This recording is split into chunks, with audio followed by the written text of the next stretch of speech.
അല്ലാഹുവിന്റെ പ്രവാചകൻ അവിടെന്ന് പറയുകയാ, രണ്ടുപേർക്ക് ആയുസ് കുറവാണ്, രണ്ടുപേരുടെ ആയുസ് അല്ലാഹു കുറയ്ക്കുമെന്ന് നബി മുഹമ്മദ് മുസ്തഫ സല്ലല്ലാഹു അലൈഹി വസല്ലമ തങ്ങൾ പറയുകയാണ്. ഒന്നാമത്തെ വീട് ഏതെന്നറിയുവോ? ആ വീട്ടിലെ നാഥന് ആയുസ് കുറവാണ്. പാടുള്ള ഒരു മനുഷ്യന് ആയുസ് കുറവാ. അല്ലാഹുവിന്റെ റസൂല് പറഞ്ഞു, ആരെന്നറിയുവോ? ഹറാമായ പണം ഏത് വീട്ടിലുണ്ടോ ആ വീട്ടുകാരന്റെ ആയുസ് അല്ലാഹു കുറയ്ക്കുമെന്ന് നബി മുഹമ്മദ് മുസ്തഫ സല്ലല്ലാഹു അലൈഹി വസല്ലമ തങ്ങൾ പറയുമ്പോ, മോളെ ലോട്ടറി എടുക്കുന്ന ഭർത്താവിന്റെ കയ്യിൽ പിടിച്ചിട്ട്, പലിശ കച്ചവടം നടത്തുന്ന ഭർത്താവിന്റെ കയ്യിൽ പിടിച്ചിട്ട്, ജനങ്ങളെ പറ്റിച്ചിട്ട് പൈസയുമായി വീട്ടിൽ വരുന്ന ഭർത്താവിന്റെ കാലിൽ പിടിച്ചിട്ട് കരഞ്ഞുകൊണ്ട് പറമോള്, ഈ പാപം നിങ്ങൾ നിർത്തണ്, ഈ ദുശീലം നിങ്ങൾ നിർത്തണ്. പട്ടിണി കിടന്നിട്ടാണെങ്കിലും നീ നിന്റെ ഭർത്താവിന്റെ ദുശീലം മാറ്റിക്കോ, ഇല്ലെങ്കിൽ നീ വിധവയായി പോകുമെന്ന് നബി മുഹമ്മദ് മുസ്തഫ. ഭർത്താവ് തെറ്റ് ചെയ്യുമ്പോ ആ തെറ്റിന്റെ കൂടെ നിൽക്കാനാണ് നിന്റെ തീരുമാനമെങ്കിൽ നിന്റെ മക്കള് തീമായി പോകും പെങ്ങള്, നീ വിധവയായി പോകുമെന്ന് നബി മുഹമ്മദ് മുസ്തഫ സല്ലല്ലാഹു അലൈഹി വസല്ലമ തങ്ങൾ പറയുമ്പോ, ആയുസ് കുറഞ്ഞു പോകുന്ന രണ്ടാമത്തെ പാപം എന്തെന്നറിയുവോ? പെറ്റ ഉമ്മാനെ വേദനിപ്പിക്കുന്നവനുണ്ടല്ലോ, മാതാപിതാക്കളെ കണ്ണുനീര് കുടിപ്പിക്കുന്നവനുണ്ടല്ലോ, മാതാപിതാക്കൾ കണ്ണുനീര് കുടിപ്പിക്കുന്നവൻ, അവന്റെ ആയുസ് അല്ലാഹു കുലുക്കി കളയുമെന്ന് നബി മുഹമ്മദ് മുസ്തഫ സല്ലല്ലാഹു അലൈഹി വസല്ലമ തങ്ങൾ പറഞ്ഞു തരുമ്പോൾ, മാതാപിതാക്കളെ മറന്നു പോകുന്ന മക്കളുടെ കാലമാണ്. വൃദ്ധസദനങ്ങൾ വല്ലാതെ വർദ്ധിക്കുന്ന കാലവാ. മാതാപിതാക്കളെ വേദനിപ്പിക്കുന്ന എന്റെ പ്രിയപ്പെട്ടവരോട്, പാപ്പാ നീ എത്ര വലിയവനാണെങ്കിലും, പായിപ്പാട് പള്ളിക്ക് നീ എത്ര കൊടുത്തവനാണെങ്കിലും, പാവപ്പെട്ടവരെ സഹായിക്കുന്നവനാണെങ്കിലും, നിസ്കാര തഴമ്പുള്ളവനാണെങ്കിലും നീ രക്ഷപ്പെടില്ല എന്ന് നബി മുഹമ്മദ് മുസ്തഫ സല്ലല്ലാഹു അലൈഹി വസല്ലമ തങ്ങൾ പറയുകയാ. നാളെ പടച്ച റബ്ബിന്റെ സ്വർഗ്ഗത്തിൽ വെച്ചിട്ട് എല്ലാവരും അല്ലാഹുവിന്റെ സ്വർഗ്ഗത്തിലേക്ക് കടന്നുപോയി, എല്ലാവരും അല്ലാഹുവിന്റെ സ്വർഗ്ഗത്തിലേക്ക് കടന്നുപോയി.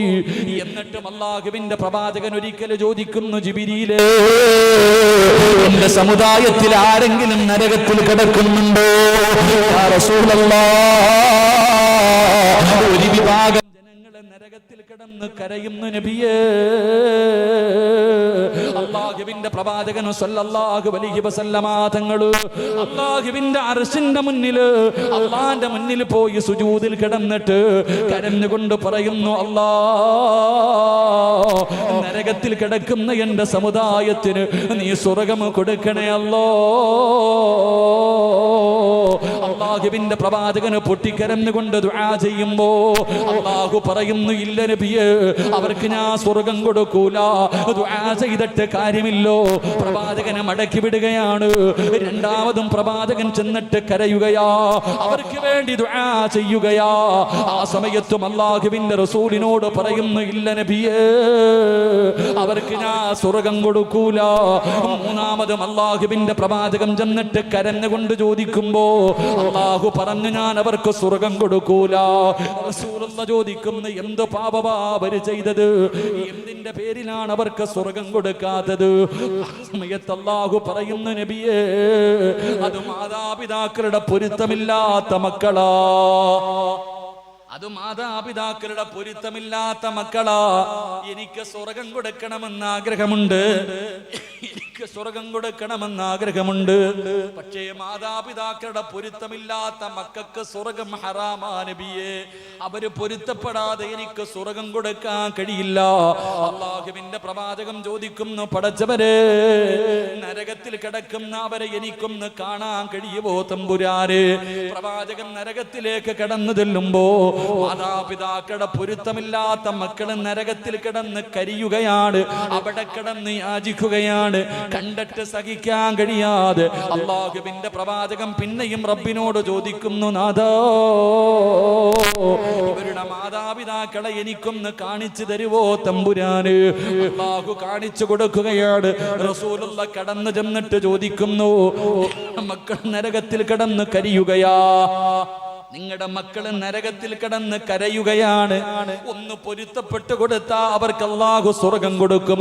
ഒന്ന് പൊരുത്തപ്പെട്ട് കൊടുത്തുകൂടെ?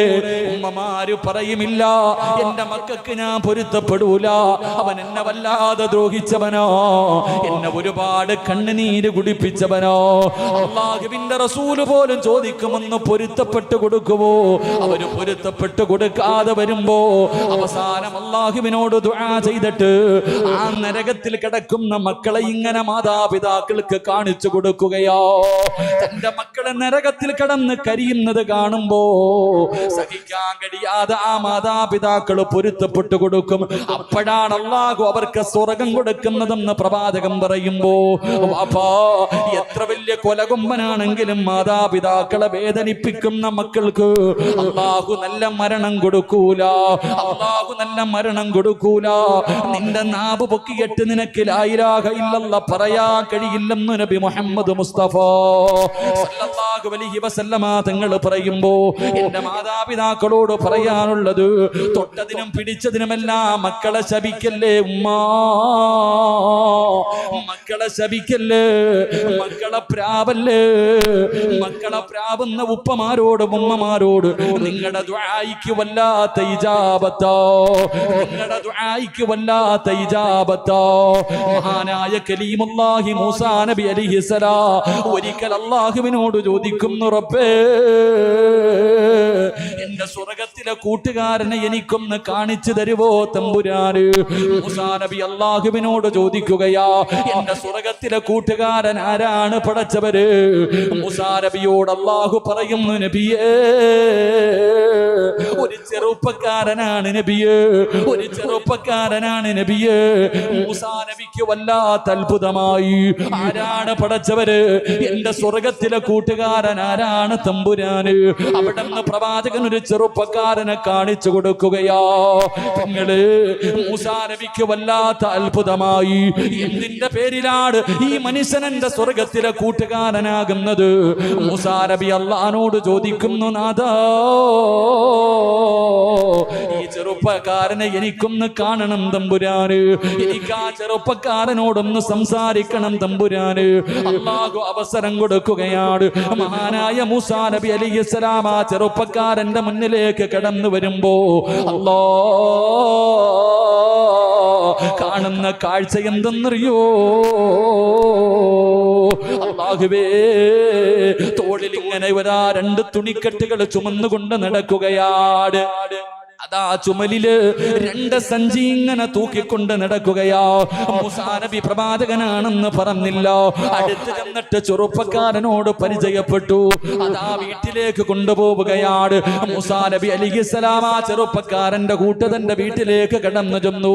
ആ ചെറുപ്പക്കാരനുണ്ടല്ലോ, അവസാനം തന്റെ ചുമലിലിട്ടിരിക്കുന്ന സഞ്ചി കൊണ്ടുപോയി വീടിന്റെ ഒരു മൂലയിൽ വെക്കുകയാണ്.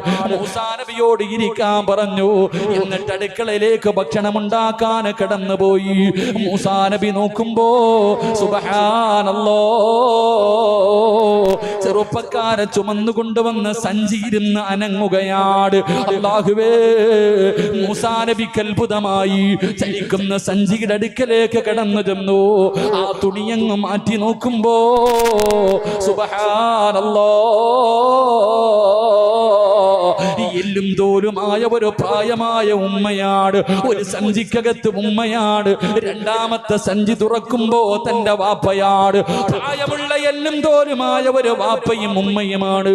അല്ലാഹുവേ, മൂസാ നബി ചോദിച്ചു, നിങ്ങൾ ആരാണ്? അവിടെ നിന്ന് പറയുന്നു, ഈ ചുമന്നുകൊണ്ട് നടക്കുന്നത് ഞങ്ങളുടെ പൊന്നുമോനാ, ഞങ്ങളുടെ പൊന്നുമോനാണ്. 9.5 മാസം ഞാൻ എന്റെ മകനെ ചുമന്നു. എന്റെ പൊന്നുമോൻ എന്നെ ചുമക്കാൻ തുടങ്ങി 8 മാസങ്ങളായി. അവന് ഞങ്ങളെ വല്ലാത്ത ഇഷ്ടമാണ്. അവനാണ് ഞങ്ങളെ കുളിപ്പിക്കുന്നത്, അവനാണ് ഞങ്ങൾക്ക് ഭക്ഷണം വാരി തരുന്നത്. എവിടെ പോയാലും ഞങ്ങളുടെ പൊന്നുമകൻ ഞങ്ങളെ ഞങ്ങളെ ചുമന്നുകൊണ്ട് നടക്കും. വാപ്പയും ഉമ്മയും മൂസാ നബിയോട് പറഞ്ഞു കൊടുക്കുമ്പോ മൂസാ നബി ചിന്തിച്ചു, അല്ലാ, ഈ ഉമ്മയുടെ ദുആയായിരിക്കും ആ ചെറുപ്പക്കാരൻ എന്റെ കൂട്ടുകാരനാകാൻ കഴിഞ്ഞത്. അവിടെന്ന് ചോദിച്ചു, ഉമ്മ, നിങ്ങളെ വല്ലാതെ സ്നേഹിക്കുന്ന ഈ പൊന്നുമോന് വേണ്ടി നിങ്ങൾ എന്താണ് ദുആ ചെയ്യുന്നത്? ആ സമയത്ത് മാതാപിതാക്കള് അവിടെന്ന് പറയുകയോ, ഞങ്ങളുടെ പൊന്നുമോന് വേണ്ടി ഞങ്ങൾ ദുആ ചെയ്യുന്നത് എന്തെന്നറിയോ? അല്ലാഹുവേ, എന്റെ പൊന്നുമോൻ മരിക്കുന്നതിന് മുമ്പ് മൂസാ നബിയെ എന്റെ മകനൊന്ന് കാണിച്ചു കൊടുക്കണേ അല്ലോ. ഈ വാപ്പയും ഉമ്മയും എപ്പോഴും ദുആ ചെയ്യുന്നത് മരിക്കുന്നതിന് മുമ്പ് മൂസാ നബി എന്റെ മകനൊന്ന് കാണിച്ചു കൊടുക്കണം തമ്പുരാര്. പ്രവാചകനെ കാണാൻ എന്റെ പൊന്നുമോന് ഭാഗ്യം കൊടുക്കണേ അല്ലോ. മാതാപിതാക്കള് പറയേണ്ട താമസം മൂസാ നബിയുടെ കണ്ണങ്ങ് നിറഞ്ഞു പോവുകയാണ്. അവിടെ നിന്ന് പറഞ്ഞു പോയി, ഉമ്മാ, അന കലീമുല്ലാഹി മൂസാ, ഞാനാണുമ്മ, മൂസാ നബി അലൈഹിസ്സലാം ഞാനാണുമ്മ. വാപ്പയോടും ഉമ്മയോടും പറയേണ്ട താമസമുണ്ടല്ലോ. രണ്ടുപേരും മൂസാ നബിയോട് സലാം പറയുകയാണ്. എന്നിട്ടതാ ലാ ഇലാഹ ഇല്ലല്ലാഹ് പറഞ്ഞുകൊണ്ട് വാപ്പയും ഉമ്മയും അങ്ങ് മരണപ്പെടുകയാ. രണ്ടുപേരും മരിച്ചുപോയി. ചെറുപ്പക്കാരൻ മാതാപിതാക്കൾക്ക് കൊടുക്കുന്നതിന് വേണ്ടി ഭക്ഷണവും തയ്യാറാക്കിയിട്ട് കടന്നു വന്നിട്ട് തന്റെ ഉമ്മാനെയും വാപ്പാനെയും വിളിക്കുമ്പോ രണ്ടുപേരും അനങ്ങുന്നില്ല. മൂസാ നബി പറഞ്ഞു, ചെറുപ്പക്കാരോ, നിന്റെ മാതാപിതാക്കളും മരിച്ചുപോയി, അവര് രണ്ടുപേരും മരിച്ചുപോയി. ചെറുപ്പക്കാരൻ പറയുന്നു, എന്റെ ഉപ്പയും ഉമ്മയും മരിക്കൂല, എന്റെ മാതാപിതാക്കളും മരിക്കൂല. മൂസാ നബി ചോദിച്ചു, കാരണം എന്താ? മൂസാ നബി ചോദിച്ചു, നിന്റെ മാതാപിതാക്കളും മരിക്കത്തില്ലെന്ന് പറയാനുള്ള കാരണം എന്താ? ആ ചെറുപ്പക്കാരൻ പറയുകയാ, ഞാൻ എപ്പോഴും അല്ലാഹുവിനോട് ദുആ ചെയ്യുന്നത് എന്തെന്നറിയുവോ? എന്റെ മാതാപിതാക്കളെ ചുമലിൽ ഇങ്ങനെ ചുമന്നുകൊണ്ട് നടക്കുമ്പോ ഞാൻ അല്ലാഹുവിനോട് ദുആ ചെയ്യുന്നത് എന്തെന്നറിയുവോ? അല്ലാഹുവേ, മരിക്കുന്നതിന് മുമ്പ് എന്റെ മാതാപിതാക്കൾക്ക് മൂസാ നബിയെ ഒന്ന് കാണിച്ചു കൊടുക്കണേ അല്ലോ.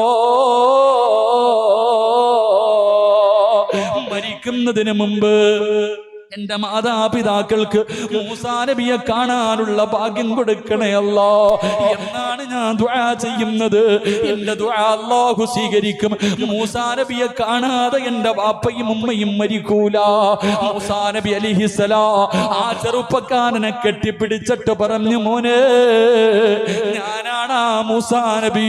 നാളെ നീ എന്റെ സ്വർഗത്തിലെ കൂട്ടുകാരനോ, എന്റെ പ്രിയപ്പെട്ട സഹോദരോ. മാതാപിതാക്കളും മക്കൾക്ക് വേണ്ടി ദുആ ചെയ്താ സ്വീകരിക്കും. ഇതുപോലെ മക്കള് മാതാപിതാക്കൾക്ക് ദുആ ചെയ്താൽ സ്വീകരിക്കും. അതുകൊണ്ട് എന്റെ പ്രിയമുള്ളവരോട് പറയുകയാ, മാതാപിതാക്കളെ വേദനിപ്പിക്കല്ല്, മാതാപിതാക്കളെ കണ്ണുനീര് കുടിപ്പിക്കല്ല്. ഏത് കൊലകൊമ്പനാണെങ്കിലും അവൻ അല്ലാഹു നല്ല മരണം കൊടുക്കൂല. എന്റെ പ്രിയപ്പെട്ടവരെ, അൽക്കമയുടെ ചരിത്രം നമുക്കറിയുമല്ലോ. റസൂലുള്ളാഹിന്റെ സഹാബിയാണല്ലോ. മരണസമയത്ത് അൽക്കമ റളിയല്ലാഹു തആല അൻഹുവിനോട് എല്ലാവരും ഷഹാദത്ത് കലിമ പറഞ്ഞു കൊടുക്കുമ്പോ അൽക്കമയ്ക്ക് പറയാൻ കഴിയുന്നില്ലോ. പ്രവാചകന്റെ അടുക്കൽ വന്നിട്ട് പറഞ്ഞു, നബിയേ, യാ റസൂലല്ലാഹ്, അൽക്കമയ്ക്ക് ഷഹാദത്ത് കലിമ പറയാൻ കഴിയുന്നില്ല നബിയേ. അല്ലാഹുവിന്റെ റസൂൽ ഒന്നാമതായി ചോദിച്ചത്, അൽക്കമയുടെ ഉമ്മ ജീവിച്ചിരിപ്പുണ്ടോ? നഅം യാ റസൂലല്ലാഹ്, ഉമ്മ ജീവിച്ചിരിപ്പുണ്ട് നബിയേ. വിളിച്ചുകൊണ്ട് വാ സഹാബ, വിളിച്ചുകൊണ്ട് വാ സഹാബ. അവസാനം ഉമ്മാനെ കൊണ്ടുവന്നു. അല്ലാഹുവിന്റെ പ്രവാചകം ചോദിച്ചു, നിങ്ങളുടെ മകനുമായിട്ട് നിങ്ങൾ എങ്ങനെയാണ്? അവിടെന്ന് പറഞ്ഞു, നബിയേ, എന്റെ പൊന്നുമോൻ എന്നെ വല്ലാത്ത സ്നേഹമായിരുന്നു, എന്നെ വല്ലാത്ത ഇഷ്ടമായിരുന്നു. പക്ഷേ വിവാഹം കഴിച്ചു കഴിഞ്ഞപ്പോ അവൻ എന്നെ മറന്നു നബിയേ. എന്നോടിപ്പോ സ്നേഹമില്ല നബിയേ, എന്നെക്കാളും സ്നേഹം അവനവന്റെ ഭാര്യയോടാണ് നബിയേ. ചരിത്രം പറയുന്ന ഉമ്മയുടെ തെറ്റിദ്ധാരണയായിരുന്നു, എന്റെ മകന് എന്നെക്കാളും സ്നേഹം അവന്റെ ഭാര്യയോടാ. ഉമ്മയുടെ മനസ്സൊന്ന് വേദനിച്ചപ്പോ അല്ലാ, അതുകൊണ്ട് ഞാനവന് പൊരുത്തപ്പെട്ട് കൊടുക്കൂല നബിയേ. അല്ലാഹുവിന്റെ പ്രവാചകൻ പറഞ്ഞു, നിങ്ങൾ പൊരുത്തപ്പെട്ട് കൊടുത്താലേ നിങ്ങളുടെ പൊന്നുമോന് ലാ ഇലാഹ ഇല്ലല്ലാഹ് പറയാൻ കഴിയൂ. പൊരുത്തപ്പെട്ട് കൊടുക്കുമോ? ഇല്ല യാ റസൂലല്ലാഹ്, എനിക്ക് അവന് പൊരുത്തപ്പെട്ട് കൊടുക്കാൻ കഴിയില്ലോ. റസൂലുള്ളാഹ് പറഞ്ഞു, സഹാബാ, ഉമ്മാടെ പൊരുത്തമില്ലാത്തവനെ കത്തിച്ച് കള സഹാബാ. ഉമ്മയുടെ പൊരുത്തമില്ലാത്തവനെ കരിച്ചുകളോ. അവസാനം അല്ലാഹുവിന്റെ റസൂൽ എവിടെന്ന് പറയുമ്പോ ആ മാതാവ് പറയുന്നു, നബിയേ, അവൻ എത്ര ദ്രോഹിച്ചവനാണെങ്കിലും എന്നെ വേദനിപ്പിച്ചവനാണെങ്കിലും അവൻ എന്റെ മകനാണല്ലോ നബിയേ, ഞാനവന് പൊരുത്തപ്പെട്ട് കൊടുത്തിരിക്കുന്നു നബിയേ. പറഞ്ഞു തീരണ്ട താമസമുണ്ടല്ലോ. അൽഖമ റളിയല്ലാഹു തആല അൻഹു തന്റെ നാവ് കൊണ്ട് ലാ ഇലാഹ എന്ന് പറയാൻ കഴിഞ്ഞത് ആ സമയത്താണെന്ന് ചരിത്രം പഠിപ്പിക്കുമ്പോ, മാതാപിതാക്കളെ വേദനിപ്പിക്കുന്ന മക്കളെ അല്ലാഹു നിങ്ങളുടെ ആയുസ് കുറച്ചു കളയുമെന്ന് നബി മുഹമ്മദ് മുസ്തഫ സല്ലല്ലാഹു അലൈഹി വസല്ലം. അതുകൊണ്ട് എന്റെ പ്രിയമുള്ള സഹോദരങ്ങളെ, അള്ളാഹു തന്നതുകൊണ്ട് തൃപ്തിപ്പെടും. പണം ഉണ്ടെങ്കിൽ ഉണ്ട്, ഇല്ലെങ്കിൽ ഇല്ല. വാടക വീടെങ്കിൽ വാടക വീട്, 2 നിലയെങ്കിൽ 2 നില. അള്ളാഹു തന്നതുകൊണ്ട് തൃപ്തിപ്പെട്ട നീയാണ് ലോക മുസ്തഫ സല്ലല്ലാഹു അലൈഹി വസല്ലം. അല്ലാഹു നമ്മുടെ മാതാപിതാക്കൾ മരണപ്പെട്ടു പോയവരുടെ ഖബറിടം അല്ലാഹു സ്വർഗ്ഗമാക്കി കൊടുക്കുമാറാകട്ടെ. ജീവിച്ചിരിക്കുന്ന നമ്മുടെ മാതാപിതാക്കൾക്ക് അല്ലാഹു ആഫിയത്തും ദീർഘായുസ്സും അല്ലാഹു നൽകി അനുഗ്രഹിക്കുമാറാകട്ടെ. അവരുടെ പൊരുത്തം അല്ലാഹു നമുക്ക് നൽകി അനുഗ്രഹിക്കുമാറാകട്ടെ. അവരുടെ കാൽച്ചുവട്ടിൽ കിടക്കുന്ന സ്വർഗ്ഗം അല്ലാഹു നമുക്ക് നൽകി അനുഗ്രഹിക്കുമാറാകട്ടെ. നാളെ സ്വർഗ്ഗത്തിലും അവരെ തന്നെ അല്ലാഹു മാതാപിതാക്കളായി നമുക്ക് നൽകി അനുഗ്രഹിക്കുമാറാകട്ടെ. എൻ്റെ പ്രിയമുള്ള സഹോദരങ്ങളെ, ഇൻഷാ അല്ലാഹ് സമയം 8:18 അതുകൊണ്ട് അടുത്ത വഅദിന് ഞാൻ പോകേണ്ടതുള്ളത് കൊണ്ട് നിർത്തുകയാ. അല്ലാഹു ആയുസ് തന്നാൽ ഇൻഷാ അല്ലാഹ് എപ്പോഴെങ്കിലും നമുക്ക് ഇതുപോലെ കൂടാം, നല്ല കാര്യങ്ങൾ ചർച്ച ചെയ്യാം. അല്ലാഹു നമുക്ക് ഭാഗ്യം നൽകി അനുഗ്രഹിക്കുമാറാകട്ടെ. മഹാനായി നബി മുഹമ്മദ് മുസ്തഫ, ഉറക്കെ നബി മുഹമ്മദ് മുസ്തഫ സല്ലല്ലാഹു അലൈഹി വസല്ലമ തങ്ങൾ പറഞ്ഞു, ഒരു മനുഷ്യൻ മരിക്കാൻ കിടക്കുന്ന സമയത്ത്, സക്കറാത്തിന്റെ അവസ്ഥയിൽ കിടക്കുന്ന സമയത്ത്, ഈ ലോകത്തുള്ള സർവ്വ വെള്ളം കുടിച്ചാലും ദാഹം മാറാത്ത സമയം മരണത്തിന്റെ സമയമാണെന്ന് നബി മുഹമ്മദ് മുസ്തഫ. ലോകത്തുള്ള സർവ്വ വെള്ളം കുടിച്ചാലും ദാഹം മാറാത്ത ഒരു സമയമാണ് മരണത്തിന്റെ സമയം. അള്ളാഹു നമ്മളെ കാത്തിരക്ഷിക്കുമാറാകട്ടെ. അള്ളാഹു നമ്മളെ കാത്തിരക്ഷിക്കുമാറാകട്ടെ. എങ്കിലും പ്രവാചകൻ പറഞ്ഞു, ആ സമയത്ത് ചിലര് വെള്ളം കുടിച്ചില്ലെങ്കിലും, ചില ആൾക്കാർ ആ സമയത്ത് വെള്ളം കുടിച്ചില്ലെങ്കിലും ദാഹം തീർന്നവരായി മരിക്കുമെന്ന് നബി മുഹമ്മദ് മുസ്തഫ. വെള്ളം കുടിച്ചില്ലെങ്കിലും ദാഹം തീർന്നവരായി മരിക്കുന്ന ചില ആൾക്കാരുണ്ട്. അള്ളാഹു ആ കൂട്ടത്തിൽ പെടുത്തുമാറാകട്ടെ. അങ്ങനെ മരിക്കാൻ ആഗ്രഹമുള്ള ആരെങ്കിലും ഉണ്ടെങ്കിൽ ഒന്ന് കൈവക്കിക്കേ. മരിക്കുന്ന സമയത്ത് വെള്ളം കുടിച്ചില്ലെങ്കിലും ദാഹം തീർന്നിട്ട് മരിക്കാൻ എന്താപ്പാ ആഗ്രഹമുള്ളവർ കൈവക്കിയാൽ മതി. എനിക്ക് പച്ചവെള്ളം വേണ്ട ഉസ്താദെ, ഞാൻ വലിച്ചു ചാവാന്നുള്ളവർ അങ്ങനെ, അത് അവനവന്റെ ഇഷ്ടമാണ്. ഇൻഷാ അല്ലാഹ് ആഗ്രഹമുള്ളവർ കൈവക്ക്. മരിക്കുമ്പോ ദാഹം തീർന്നിട്ട് നിങ്ങളൊക്കെ വേറെ എന്തിനാന്ന് എനിക്കറിയില്ല, അല്ലാഹു ഈമാൻ തരുമാറാകട്ടെ. അങ്ങനെ നിങ്ങൾക്ക് ആർക്കെങ്കിലും മരണസമയത്ത് ദാഹം തീർന്നവരായി മരിക്കാൻ കൈവക്കാൻ പേടി, ഇനി വല്ല പൈസയും ചോദിക്കുമെന്ന് പേടിച്ചിട്ടായിരിക്കും. പിരിവിന്റെ കാര്യമൊന്നും പറഞ്ഞിട്ടില്ല സഹോദരൻ. പിരിവിന്റെ കാര്യം എന്തിനാ ഉപ്പ? പിരിവെന്തിനാ? ലോകത്ത് നിങ്ങൾ എവിടെ വേണമെങ്കിലും, ഇന്ന് നമ്മുടെ കേരളത്തിൽ കർണാടക മുതൽ വഅദ് പറയുന്ന ആളാ. ഞാൻ എപ്പോഴും പറയും, ഏറ്റവും കൂടുതൽ പൈസ വഅദിന് ഏറ്റവും കൂടുതൽ പൈസ കിട്ടിയ സ്ഥലം പായിപ്പാടാ. ഞങ്ങൾ എപ്പോഴും പറയാറുണ്ട്. കാരണം അത്രയ്ക്കും അള്ളാഹു, അത്രയ്ക്കും ഒരു ഒത്തൊരുമ അള്ളാഹു നിങ്ങൾക്കൊക്കെ, നിങ്ങളുടെയൊക്കെ സമ്പത്തിൽ അള്ളാഹു ബർക്കത്ത് ചെയ്യുമാറാകട്ടെ. അള്ളാഹു ഈ നാട്ടിലെ ഒത്തൊരുമ അള്ളാഹു നൽകി അനുഗ്രഹിക്കുമാറാകട്ടെ. കോടിക്കണക്കിന് രൂപയല്ലേ അൽഹംദുലില്ലാ.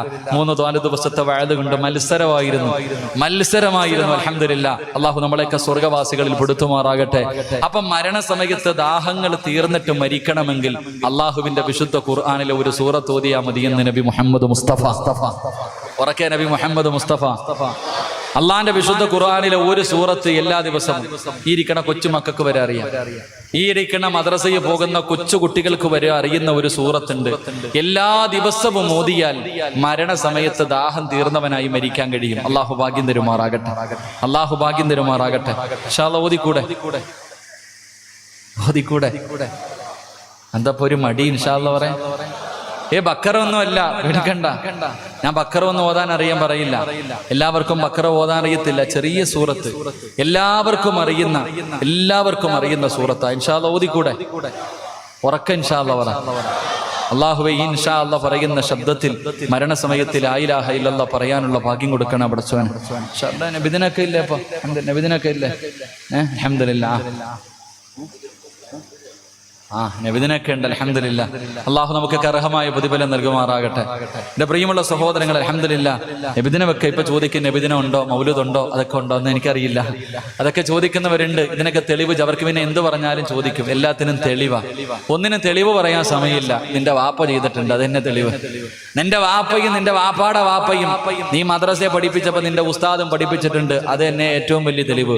പിന്നെ തെളിവ് ചോദിക്കാൻ പോയാ പിന്നെ നിനക്ക് തന്നെ തെളിവില്ലാതെ പോകുന്ന കാലമാണ്. അള്ളാഹു കാത്തിരക്ഷിക്കുമാറാകട്ടെ. അപ്പൊ അതുകൊണ്ട് അൽഹംദുലില്ലാഹ് നല്ല ഒറ്റ തെളിവ്. ഇതൊക്കെ ഉണ്ടോ എന്ന് ചോദിച്ചാ നിങ്ങളുടെ അബൂ ലഹബിനെ ഖുർആൻ ശപിച്ചിട്ടുണ്ട്. ഇബ്നു അബ്ബാസ് റളിയല്ലാഹു തആല അൻഹു പറയുന്നു, അബൂജഹൽ ചത്തുപോയതിനു ശേഷം ഒരിക്കൽ ഇബ്നു അബ്ബാസ് തങ്ങൾ അബൂജഹലിനെ സ്വപ്നം കണ്ടു. അബൂജഹലിനെ സ്വപ്നം കണ്ടപ്പോ നരകത്തിൽ കിടക്ക. അബൂജഹലിനോട് ചോദിച്ചു, നിന്റെ അവസ്ഥ എങ്ങനാ? അപ്പൊ പറഞ്ഞു, നരകത്തിന്റെ അകത്ത വലിയ പ്രയാസവാ. അബൂജഹൽ പറഞ്ഞു, നരകത്തിന്റെ അവസ്ഥ വല്ലാത്ത അവസ്ഥയാ, പക്ഷെ എല്ലാ തിങ്കളാഴ്ച ദിവസവും അള്ളാഹു എന്റെ ശിക്ഷ കുറച്ചു തരും. അബൂജഹൽ പറയാണ്, തബ്ബത്തി യദാ അബൂ ലഹബ് എന്ന് ഖുർആൻ പറഞ്ഞ അബൂ ലഹബ് പറയുകയാ, എല്ലാ തിങ്കളാഴ്ച ദിവസവും അള്ളാഹു എന്റെ ശിക്ഷ കുറച്ചു തരും. എന്റെ കൈയുടെ വിരലിൽ കൂടെ വെള്ളം വരും, ഞാനിങ്ങനെ കുടിക്കാറുണ്ട്. അപ്പൊ ഇബ്നു അബ്ബാസ് റളിയല്ലാഹു തആല അൻഹു ചോദിച്ചു, എന്താ അതിന്റെ കാരണം? ഇത്രയും വലിയ വൃത്തികെട്ടവന് അള്ളാഹു തിങ്കളാഴ്ച ദിവസം മാത്രം ഈ കരുണ കാണിക്കാനുള്ള കാരണം എന്താണെന്ന് വെച്ചപ്പോ ഓൻ പറഞ്ഞെന്തെന്നറിയോ? റസൂലുള്ളാഹി സ്വല്ലല്ലാഹു അലൈഹി വസല്ലമ തങ്ങൾ ജനിച്ചെന്ന് ഒരു അടിമ പെണ്ണ് എന്റെ അടുക്ക വന്ന് പറഞ്ഞു. പ്രവാചകൻ ജനിച്ച ദിവസം റബീഉൽ അവ്വൽ 12 പ്രവാചകൻ ജനിച്ചു. അള്ളാഹുവിന്റെ റസൂൽ ജനിച്ച കാര്യം ഒരു അടിമ പെണ്ണ് എന്റെ അടുക്ക വന്ന് പറഞ്ഞപ്പോ ആ സന്തോഷം കാരണം ഞാൻ ആ അടിമ പെണ്ണിനെ മോചിപ്പിച്ചു വിട്ടു. അള്ളാഹു എനിക്ക് അതിന് പകരം അള്ളാഹു എനിക്ക് അതിന് പകരം നൽകിയതാണെന്ന് അവൻ പോലും പറയുമ്പോ, ഒരു കാഫിറായ ഒരുത്തൻ റസൂലുള്ളാഹി തങ്ങൾ ജനിച്ചപ്പോ ആ ദിവസത്തിനെ ബഹുമാനിച്ചുകൊണ്ട് ഒരു നല്ല കാര്യം ചെയ്തപ്പോ അല്ലാഹ് ഈ പ്രതിഫല കൊടുത്തെങ്കിൽ ഹൃദയത്തിന്റെ അകത്ത് കൊണ്ടു നടക്കണം നമുക്കെന്ത് പ്രതിഫലമായിരിക്കും. അള്ളാഹു ഈമാൻ നൽകി അനുഗ്രഹിക്കുമാറാകട്ടെ. നിനക്ക് ഓതണമെങ്കിൽ ഓത്, ഇല്ലെങ്കിൽ മിണ്ടാതെടാ. അത്ര എനിക്ക് പറയാനുള്ളൂ. മൗലിദ് ഓതാൻ പറ്റുമെങ്കിൽ ഓത്, തെറ്റുണ്ടെങ്കിൽ നീ തെറ്റ് തിരുത്തി ഓത്. ഇത്രയല്ലേ ഉള്ളൂ. തെറ്റുണ്ടെന്ന് പറയും മൗലിദ് കിതാബിൽ തെറ്റുണ്ടെങ്കിൽ നീ ഓതണ്ട, തിരുത്ത്. അല്ലെങ്കിൽ നീ സ്വന്തമായിട്ടൊരു മൗലിദ് എഴുതി വായിച്ചോ, കുഴപ്പമൊന്നുമില്ലല്ലോ. അതിനും കുഴപ്പമൊന്നുമില്ലല്ലോ. അല്ലാഹു ഈമാൻ നൽകി അനുഗ്രഹിക്കുമാറാകട്ടെ. അല്ലാഹുമ്മ ഇന്നി അഊദു ബിക മിനസ്സിനാ.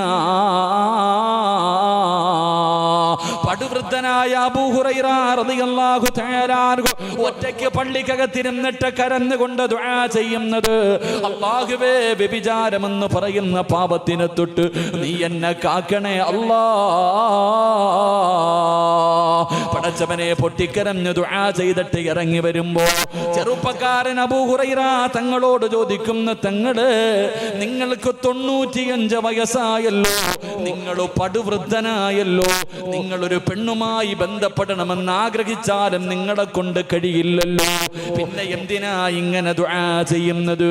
അബൂ ഹുറൈറ റളിയല്ലാഹു തആല അൻഹു ആ ചെറുപ്പക്കാരനോട് പറഞ്ഞു കൊടുത്ത മറുപടി, പൊന്നുമോനെ, എനിക്കല്ലേ പ്രായമായത്, ഇബ്ലീസിന് പ്രായമായിട്ടില്ലല്ലോ. എന്നിട്ട് അവിടെ നിന്ന് പറഞ്ഞു കൊടുക്കുന്ന ചെറുപ്പക്കാരാ, ആദം സന്തതികളുടെ പേരിൽ വ്യഭിചാരത്തിന്റെ പാപം എഴുതുമെന്നാണ്. വ്യഭിചാരത്തിന്റെ കുറ്റം ആദം നബിയുടെ മക്കളുടെ പേരിൽ എഴുതും. എന്നിട്ട് അവിടെ നിന്ന് പറഞ്ഞു കൊടുക്കുകയാണ്, വ്യഭിചാരമെന്ന് പറഞ്ഞാൽ ഒരാണിന്റെയും പെണ്ണിന്റെയും മുഖ്യഭാഗങ്ങൾ പരസ്പരം ചേരുന്നതിന് മാത്രമല്ല, അവിടെ നിന്ന് പറഞ്ഞു കൊടുത്തു, ശരീരത്തിന്റെ ഓരോ അവയവങ്ങൾക്കും വ്യഭിചാരമുണ്ട്. കണ്ണിന് വ്യഭിചാരമുണ്ട്, ചെവിക്ക് വ്യഭിചാരമുണ്ട്, നാവിന് വ്യഭിചാരമുണ്ട്, കൈക്ക് വ്യഭിചാരമുണ്ട്, കാലിന് വ്യഭിചാരമുണ്ട്, ഹൃദയത്തിന് വ്യഭിചാരമുണ്ട്. മനുഷ്യന്റെ ശരീരത്തിലെ ഓരോ അവയവങ്ങൾക്കും വ്യഭിചാരമുണ്ടെന്ന് മഹാനായ നബി മുഹമ്മദ് മുസ്തഫ സല്ലല്ലാഹു അലൈഹി വസല്ലമ തങ്ങൾ പറയുമ്പോൾ എന്റെ പ്രിയമുള്ളവരെ, അള്ളാഹു വ്യഭിചരിക്കരുതെന്നല്ല പറഞ്ഞത്. അല്ലാഹു ഖുർആനിലൂടെ നിങ്ങൾ വ്യഭിചരിക്കല്ലേ എന്നല്ല പറഞ്ഞത്. പിന്നെ പറഞ്ഞത് എന്തെന്നറിയുമോ? വലാ തഖറബുസിനാ ഇന്നഹു കാന ഫാഹിശാ. നിങ്ങൾ അതിലേക്ക് അടുക്കുക പോലും ചെയ്യല്ലേ, ആ വ്യഭിചാരത്തിനോട് അടുക്കുന്ന കാര്യങ്ങൾ പോലും നിങ്ങൾ ചെയ്യല്ലേ എന്ന് ഖുർആൻ പറയുമ്പോ എന്റെ പ്രിയമുള്ള സഹോദരാ, വ്യഭിചാരം വല്ലാതെ വർദ്ധിക്കുന്ന കാലമാ. അല്ലാഹുവിന്റെ പ്രവാചകൻ അവിടെന്ന് പറഞ്ഞു തരികയാ, പെങ്ങളെ കണ്ണിന്റെ വ്യഭിചാരം എന്തെന്നറിയുമോ? ചെറുപ്പക്കാരാ, കണ്ണിന്റെ വ്യഭിചാരം എന്തെന്നറിയുമോ? അന്യ പെണ്ണിന്റെ ശരീരം കാണല്, അന്യ പുരുഷന്റെ ശരീരം കാണല്, അത് കണ്ണിന്റെ വ്യഭിചാരമാണെന്ന് നബി മുഹമ്മദ് മുസ്തഫ സല്ലല്ലാഹു അലൈഹി വസല്ലമ തങ്ങൾ പറയുകയാ, അത് കണ്ണിന്റെ വ്യഭിചാരമാണ്, ഹറാം കാണല്.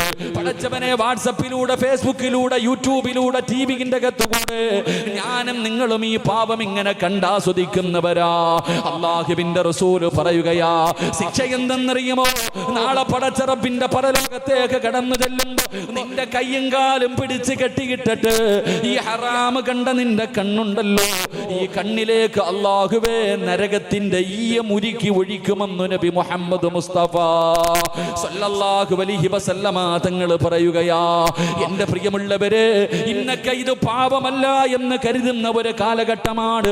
മൂക്കിന്റെ മുകളിൽ വന്നിരിക്കുന്ന ഈച്ചയെ ഓടിച്ച് കളയുന്നത് പോലെ ഇന്നിങ്ങനെയുള്ള പാപങ്ങൾ നിസാരമായി തള്ളിക്കളയുമ്പോ അറിവുള്ളവനും അറിവില്ലാത്തവനും, താടിയുള്ളവനും തഴമ്പുള്ളവനും, ആലിമും ജാഹിലുമെല്ലാം ഈ വിഷയത്തിൽ കണക്ക് തന്നെയാണ്. എന്റെ പ്രിയമുള്ളവരെ, ഇതൊക്കെ ഒരു പാപമാണോ എന്ന് ചോദിക്കുന്ന കാലഘട്ടമാ.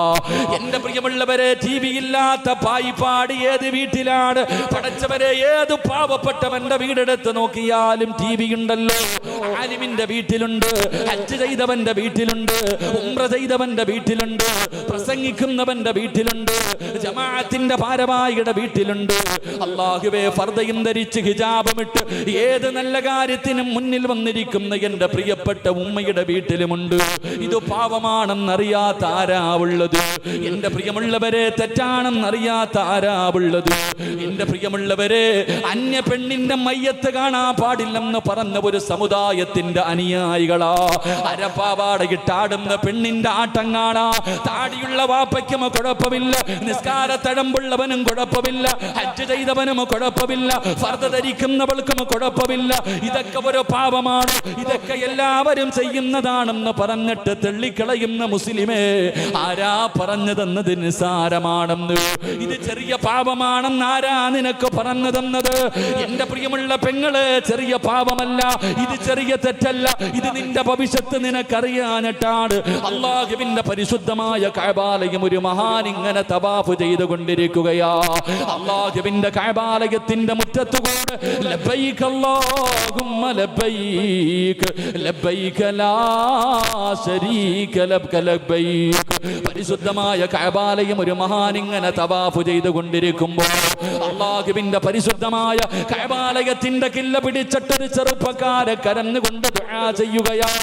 അല്ലാഹുവിനോട് പൊട്ടിക്കരഞ്ഞുകൊണ്ട് ദുആ ചെയ്യുകയാണ്. അല്ലാഹുമ്മ ഖിരിജ്നി മിൻ ഹാദിഹി ദുനിയാ മുസ്ലിമാ.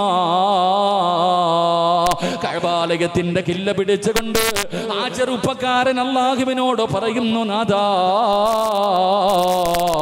ഈ ലോകത്ത് നിന്ന് യാത്ര പറയുമ്പോൾ എന്നെ ഒരു മുസ്ലിമാക്കി മരിപ്പിക്കണേ അല്ലാ. എന്റെ സഹോദരങ്ങളുടെ അവസ്ഥ എനിക്ക് വരുത്തല്ലേ, എന്റെ കൂടപ്പറപ്പുകൾക്ക് സംഭവിച്ചത് എനിക്ക് തരല്ലേ അല്ലാ. കഅബാലയത്തിന്റെ കില്ല പിടിച്ചുകൊണ്ട് പൊട്ടിക്കരഞ്ഞ് ദുആ ചെയ്യുന്ന ചെറുപ്പക്കാരനോട് ഈ മഹാനവിടന്ന് ചോദിച്ചു, മോനെ, എന്തിനാ നീ ഇങ്ങനെ ദുആ ചെയ്യുന്നത്? എന്താണ് നിന്റെ സഹോദരങ്ങളുടെ ജീവിതത്തിൽ സംഭവിച്ചത്? ആ ചെറുപ്പക്കാരൻ കരഞ്ഞുകൊണ്ട് പറയുന്നു, തങ്ങളെ, എനിക്ക് 2 കൂടപ്പറപ്പുകൾ ഉണ്ടായിരുന്നു, എനിക്ക് 2 സഹോദരങ്ങൾ ഉണ്ടായിരുന്നു. എന്റെ മൂത്ത സഹോദരന്റെ ജോലി എന്തായിരുന്നെന്നറിയുമോ? എന്റെ മൂത്ത സഹോദരന്റെ ജോലി എന്തായിരുന്നെന്നറിയുമോ? അല്ലാഹുവിന്റെ പള്ളിയിൽ 5 നേരം ഹയ്യ അലസ്സലാ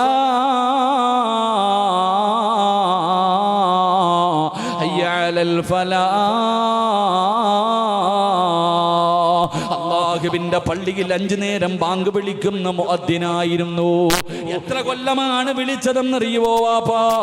40 കൊല്ലം അല്ലാഹുവിന്റെ പള്ളിയിൽ ബാങ്ക് വിളിക്കുന്ന മനുഷ്യനായിരുന്നു. എന്ത് പ്രതിഫലമാണ് ബാങ്ക് വിളിക്കുന്ന മനുഷ്യൻ അല്ലാഹു കൊടുക്കുന്ന പ്രതിഫലം! പായിപ്പാടി ഏറ്റവും വലിയ പ്രതിഫലം കിട്ടുന്ന വ്യക്തി പള്ളിയിലെ ഇമാമല്ല, ജമാഅത്തിന്റെ പ്രസിഡന്റ് അല്ല, അല്ലെങ്കിൽ ഈ നാട്ടുകാരല്ല. ഈ പായിപ്പാടി ഏറ്റവും കൂടുതൽ പ്രതിഫലം വാങ്ങുന്ന വ്യക്തി ആരെന്നറിയുമോ? ഈ പള്ളിയിലെ ബാങ്ക് വിളിക്കുന്ന മുഅദ്ദിനാ. ഈ പള്ളിയിലെ ബാങ്ക് വിളിക്കുന്ന ആ മനുഷ്യനെ ആരും പരിഗണിക്കാറില്ല, വലിയ മഹത്വം നൽകാറില്ല, വലിയ പരിഗണന നൽകാറില്ല. എന്റെ പ്രിയമുള്ളവരെ, നമ്മൾ പരിഗണന നൽകിയില്ലെങ്കിലും ആ മനുഷ്യന് അല്ലാഹു പരിഗണന നൽകുമെന്ന് നബി മുഹമ്മദ് മുസ്തഫ സല്ലല്ലാഹു അലൈഹി വസല്ലമ തങ്ങൾ പറയുകയാ. നാളെ പടച്ച റബ്ബിന്റെ പരലോകത്തേക്ക് ഇസ്രാഫീൽ എന്ന മലക്ക് സൂറന്ന കാഹളത്തിലൂതുമ്പോ പായിപ്പാട് പള്ളിയുടെ ഖബർസ്ഥാനിൽ നിന്ന് പട്ടിയുടെയും പന്നിയുടെയും കഴുതയുടെയും പേപ്പട്ടിയുടെയും പിന്താരങ്ങളിൽ കൊടികുത്തി വെച്ച് ഇടഞ്ഞും നടന്നും കുഷ്ഠരോഗിയെ പോലെ ഉഹുദമലയോളം വലിപ്പമുള്ള വയറ് വലിച്ചുകൊണ്ട് 41 വിഭാഗത്തിൽ അല്ലാഹുവിന്റെ പ്രവാചകന്റെ സമുദായം എഴുന്നേറ്റ് വരുന്ന പടച്ചുറപ്പിന്റെ പരലോകമുണ്ടല്ലോ. ആ പരലോകത്ത് 2 വിഭാഗത്തിന്റെ തല ഉയർന്നു നിൽക്കുമെന്ന അല്ലാഹുവിന്റെ പ്രവാചകൻ അവിടെന്ന് പറയുന്നു. 2 വിഭാഗത്തിന്റെ തല ഉയർന്നു നിൽക്കും. അതിലെ ഒരു വിഭാഗം ഈ പള്ളിയിലെ ബാങ്ക് വിളിക്കുന്ന മനുഷ്യനാണെന്ന് നബി മുഹമ്മദ് മുസ്തഫ സല്ലല്ലാഹു അലൈഹി വസല്ലമ തങ്ങൾ പറയുമ്പോ ആ ചെറുപ്പക്കാരൻ പറയുന്നു, തങ്ങള് 40 കൊല്ലം ബാങ്ക് വിളിച്ച എന്റെ സഹോദരനുണ്ടല്ലോ, മരണസമയം അടുത്ത് വന്നപ്പോ എന്നോട് പറഞ്ഞു ഖുർആൻ എടുത്തുകൊണ്ടുവരാൻ. മരിക്കാൻ കിടക്കുന്ന സമയത്ത് സക്കറാത്തിന്റെ അവസ്ഥയിൽ എന്നോട് പറഞ്ഞു അല്ലാഹുവിന്റെ ഖുർആൻ എടുത്തുകൊണ്ടുവരാൻ. ഞാൻ വിചാരിച്ചു ഖുർആൻ ഓതി മരിക്കാനായിരിക്കും തമ്പുരാന്. ഞാൻ ഖുർആൻ എടുത്തുകൊണ്ട് എന്റെ സഹോദരന്റെ കയ്യിലേക്ക് വെച്ചു കൊടുക്കുമ്പോ കഫർതു ബില്ലാഹി ബിമാ ഉൻസില,